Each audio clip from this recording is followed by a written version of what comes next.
नन्ही चींटी और घमंडी हाथी एक घने जंगल में, जहां हरे भरे पेड़ थे और ठंडी हवा चलती थी, वहां एक नन्ही चींटी रहती थी जिसका नाम था चिंकी। चिंकी बहुत मेहनती थी और हमेशा अपने काम में लगी रहती थी। वह कभी किसी को परेशान नहीं करती थी। उसी जंगल में एक बहुत बड़ा और घमंडी हाथी भी रहता था जिसका नाम था गप्पू। गप्पू को अपनी ताकत और बड़े शरीर पर बहुत घमंड था। वह हमेशा छोटे जानवरों को चिढ़ाता और धमकाता रहता था। एक दिन चिंकी अपने लिए भोजन ढूंढ रही थी।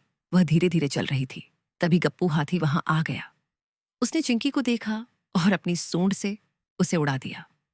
चिंकी बेचारी दूर जा गिरी। गप्पू हंसते हुए बोला, हाँ हाँ हाँ हाँ, तुम इतनी छोटी हो कि तुम्हें दिखना भी मुश्किल है। मेरे रास्ते से हट जाओ। चिंकी को बहुत बुरा लगा, लेकिन उसने हिम्मत नहीं हारी। उसने गप्पू से कहा, गप्पू भाई, ताकत का घमंड अच्छा नहीं होता। एक दिन तुम्हें इसका पछतावा होगा। गप्पू ने चिंकी की बात अनसुनी कर दी और अपनी मस्ती में आगे बढ़ गया। कुछ दिनों बाद गप्पू हाथी जंगल में घूम रहा था और अचानक एक शिकारी के बिछाए जाल में फंस गया। गप्पू ने बहुत कोशिश की, लेकिन वह जाल से बाहर नहीं निकल पाया। वह जोर जोर से चिल्लाने लगा, कोई है, बचाओ, मुझे बचाओ। जंगल के सभी जानवर गप्पू की मदद के लिए आए, लेकिन कोई भी उस मजबूत जाल को काट नहीं पा रहा था। सभी निराश हो गए। तभी चिंकी वहां से गुजर रही थी। उसने गप्पू की आवाज सुनी और दौड़कर वहां आई। उसने देखा कि गप्पू जाल में फंसा हुआ है और बहुत परेशान है। चिंकी ने तुरंत अपने सभी साथी चींटियों को बुलाया। वे सब मिलकर जाल के धागों को कुतरने लगी।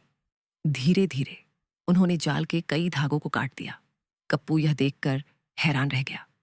इतनी छोटी छोटी चींटियां मिलकर इतना बड़ा काम कर रही थीं। थोड़ी ही देर में चिंटियों ने इतना जाल काट दिया कि गप्पू आसानी से बाहर निकल सका। गप्पू बाहर आते ही चिंकी के सामने झुक गया और बोला, चिंकी, मुझे माफ कर दो। मैंने तुम्हें परेशान किया और अपनी ताकत का घमंड किया।